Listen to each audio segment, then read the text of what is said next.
विक्रम बेताल की एक नई कहानी। शीर्षक न्याय और अन्याय की कसौटी। राजा विक्रमादित्य प्रतिदिन की भांति श्मशान से बेताल को पककर लाने निकले।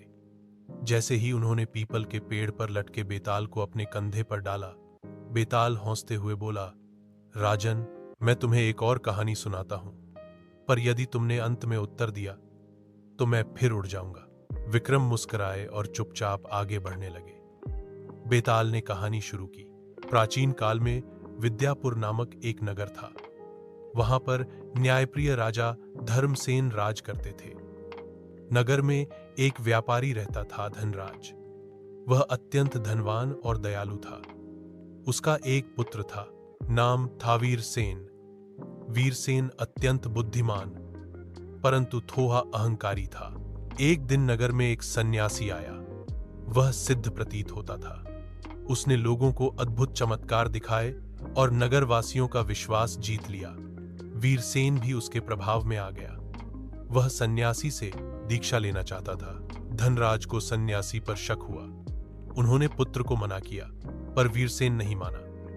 एक रात वह सन्यासी के साथ जंगल में चला गया। 3 दिन बाद वीरसेन वापस आया, पर अब उसमें अजीब बदलाव था। वह मौन रहने लगा, घर में सभी से कटने लगा, यहां तक कि पिता से भी नाता तोड़ लिया। धनराज को चिंता हुई। उन्होंने राजा धर्मसेन से मदद मांगी। राजा ने गुप्तचरों को भेजा। पता चला कि वह सन्यासी कोई तांत्रिक था जो युवकों की बलि देता था अपनी साधना के लिए। उसकी अगली बलि वीरसेन बनने वाला था, पर किसी कारणवश वह तांत्रिक अधूरी क्रिया करके भाग गया। राजा ने तांत्रिक को पकवा लिया।